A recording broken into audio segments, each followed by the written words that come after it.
Hello students, so today we are going to discuss the last topic of this chapter, that is maxima and minima. So here we will apply the concept of derivatives in order to find the maximum and minimum values of any function. Okay. Also we will find the turning points of a function and thus find points at which the graph of the function reaches its highest and lowest value locally. Okay.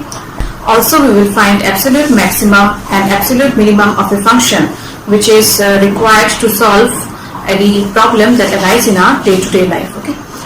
For example, if you want to maximize the profit of your business, or you are given to find the nearest distance from your home to a place, okay, in order to tackle such problems we need to find maximum and minimum values of a function, and also local maxima and local minima, which I said that you get turning points and hence find the highest and lowest value locally, that is local maxima and local minima. Okay. And there are some tests also in order to find the local maxima and local minima, so we will discuss that too. Okay. So here the first definition is the definition of maximum value and minimum value. Okay. So the definition is, let f be a function defined on an interval I, then f is said to have maximum value in I. F will have maximum value if there exists a point C in I. What is I? I is the interval. Okay. So in the interval, if you get any point C such that f of C is greater than f of x for all x belongs to the interval, then f of C is called the maximum value and that particular point is called a point of maximum value. Same is the definition for minimum value also. F is said to have minimum value if f of C less than f of x, and here also C is any point on the interval. So if this condition is satisfied for all x belongs to I, then f of C will be called what? Minimum value, and C is called a point of minimum value. And the last one is f is said to have an extreme value if f of C is either a maximum or minimum value. If f of C is either maximum or minimum, then f of C is called what? Extreme value, and C is called an extreme point. Okay, so this was the definition of maximum and minimum value. So now we will try to understand what is local maxima and local minima. In order to understand that, we will take the help of this graph. Okay. So here the nature of the graph is what? It is decreasing, after that increasing, and vice versa. Okay. So you look at the points. This A, B, C and D are called what? Turning points. Okay. And the minimum value you will get somewhere around the neighborhood of A and also somewhere around the neighborhood of C. Also the maximum value you will get somewhere around the neighborhood of B and also neighborhood of D. Hence these points A and C are called local minimum value of the function, and B and D are called local maximum value of the function. Okay, and the points are referred as local minima and local maxima. Okay. And the local maximum value and local minimum value of the function are referred to as local maxima and local minima. Okay, so here is the definition. So let f be a real valued function and let C be an interior point in the domain of f, then C is called a point of local maxima if there is an h greater than 0 such that f of C is greater than f of x for all x belongs to this open interval C minus h, C plus h. And here f of C is called local maximum value of f. Next, C is called a point of local minimum if there is again an h greater than 0 such that f of C less than f of x. Okay, for all x belongs to open interval C minus h, C plus h, and hence here f of C is called local minimum value of the function f. So we will do few questions based on finding local maximum and local minimum value. Then this part will be clear.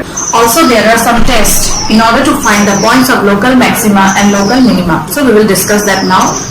So there are two tests, that is the first one is by applying the first order derivative and the second is by applying the second order derivative. Okay, so let's discuss the derivative test now. So students, before discussing the derivative test, we shall at first try to understand what is a critical point. That part is important. Okay, so what is a critical point? Let f be a function defined on open interval I and suppose there exists any C belonging to the interval, okay, and if f has a local maxima or local minima at x equals to C, then either f dash C will be equals to 0 or f is not differentiable at C, and hence this point C, x equals to C, is called what? Critical point.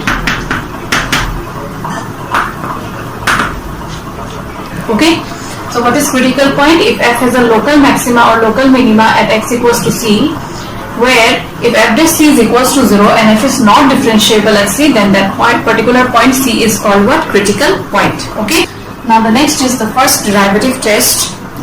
So let f be a function defined on an open interval I.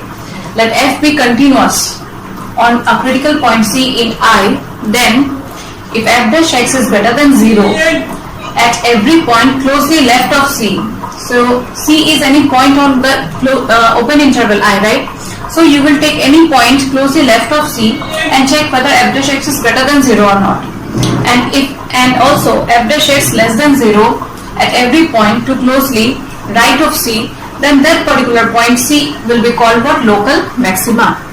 And for local minima, it's just the reverse. F dash x this time will be less than 0 at every point to the closely left of C, and f dash x greater than 0 at every point to the closely right of C. Then C will be called what? Local minima. Okay. And the third point is if f dash x does not change sign. You see, in the previous points, either f dash x was less than 0 or greater than 0 to the closely left of C or closely right of C. Accordingly, we have taken. Okay.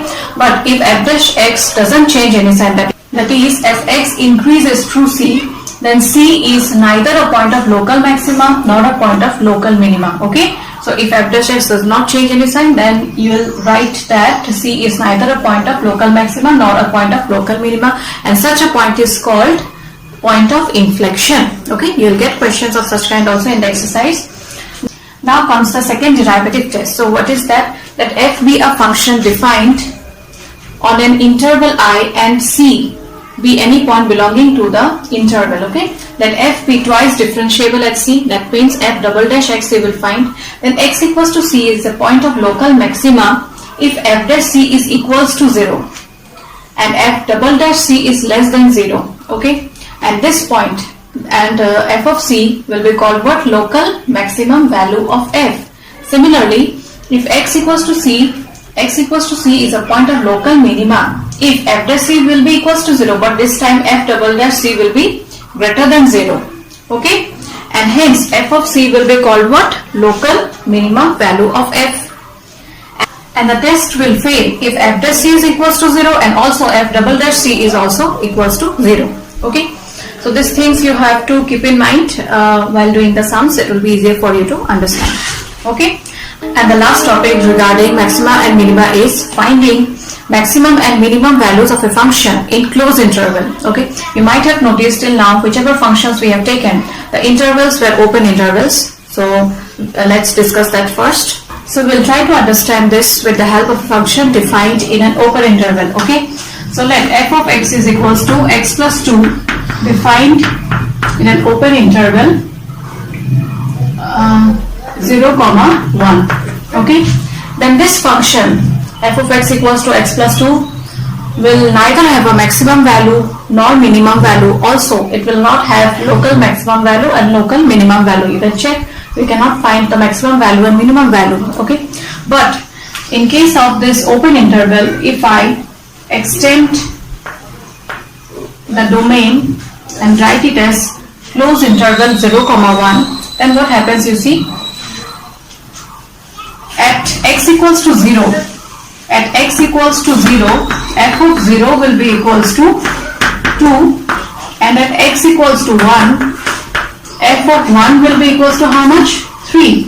That means at x equals to 0, you are getting the minimum value, and at x equals to 1, you are getting the maximum value. Okay, hence this maximum value 3 at x equals to 1 is called absolute maximum value, and this minimum value of f that is equals to 2 at x equals to 0 is called absolute minimum value.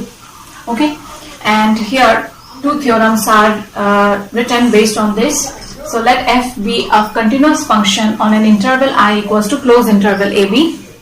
Then f has the maximum, absolute maximum value, and f attains it at least once in I. That means in the interval, closed interval I, the function will have at least one absolute maximum value, and same is for absolute minimum value also. That means the function f has absolute minimum value of f, and it attains it at least once in the closed interval I. Okay. And the next is, let f be a differentiable on a closed interval I, and let c be any point on the closed interval I. Then f dash c equals to 0 if f attains its absolute maximum value at c, and also f dash c is equals to 0 if f attains its absolute minimum value at x equals to c. Okay. So this were the definitions based on maximum and minimum values. We've also discussed how to find local maxima and local minima, and lastly we have learned how to find absolute maximum value and absolute minimum value. Okay. So all the definitions and the test which I have given in today's class, you note it down. It will be helpful when we will start the exercise. Okay. So let's discuss few questions on finding maximum and minimum values of a function. Okay. So the first one is f of x equals to 2x minus 1 whole square plus 3. So we will try to find the maximum and minimum value. Now you see one thing, square of any real number we know that is always greater than equals to 0, right? So twice x minus 1 whole square plus 3 will be obviously greater than equals to how much? 0 plus 3, that is equals to 3. So this function is greater than equals to 3. That means the function will attain its minimum value when twice x minus 1 will be equals to 0. You see, if you put x this part to be equals to 0, then 0 plus 3 will be equals to 3. Okay. So twice x minus 1 will be equals to 0, and hence x will be equals to 1 by 2. That means you can find the minimum value of the function at the point x equals to 1 by 2. So f of 1 by 2 will be equals to how much? 2 into 1 by 2, that is equals to 1 minus 1, 0, 0 square plus 3, that is equals to 3. Hence, the minimum value of the given function is 3, and you cannot say anything about the maximum value. So at the end you will write the answer as the function f of x does not have a particular maximum value. Okay. Let's move on to the next question. Here the function f of x is equals to minus of x minus 1 whole square plus 10. So here again, square of any real number, so x minus 1 whole square will be greater than equals to 0. But here it's given minus of x minus 1 whole square, so minus of x minus 1 whole square will be less than equals to 0. And minus of x minus 1 whole square plus 10 will be less than equals to 10. Okay, that means the function will attain, and this time it's less than equals to 10. That means the maximum value it will attain at 10. Okay. And minimum, can you say anything about its minimum value? No, we cannot say anything about its minimum value. So the function f will attain its maximum value at x minus 1 equals to 0. That is x is equals to 1, and hence the maximum value will be f of 1 is equals to, substitute x equals to 1, you will get 10. So the maximum value of the function is 10 at x equals to 1, and there is no particular minimum value for the given function. I think so this part is clear. So here two more questions I have written based on finding maximum and minimum values. So the first is f of x is equals to modulus of x plus 2 minus 1. Here again we know, since it's a modulus function, so it has to be greater than equals to 0. And hence, modulus of x plus 2 minus 1 will be greater than equals to minus 1. That means the minimum value will be attained at modulus of x plus 2 equals to 0, and from here value of x will be equals to how much? Minus of 2, and hence the minimum value will be f of minus 2 is equals to modulus of minus 2 plus 2, that is equals to minus 1.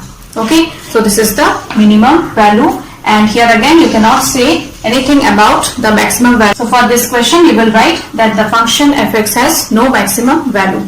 Okay, next question. H of x is equals to sine twice x plus 5. We know sine x lies between minus 1 and 1. Hence, sine twice x will also lie between minus 1 and 1.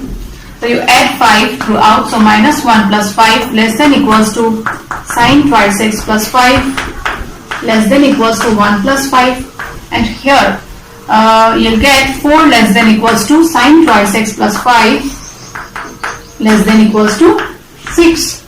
Okay, so for this function, what will be its minimum value? 4, and maximum value will be equals to 6. Okay, so this is how we find the maximum and minimum values of any function. Okay, so in our next class we shall discuss how to find local maximum value, local minimum value, and also absolute maximum and absolute minimum. Okay, so up to this you practice, and if you have any doubt then do share with me. Okay, so with this I end today's class. Thank you students. Stay home, stay safe.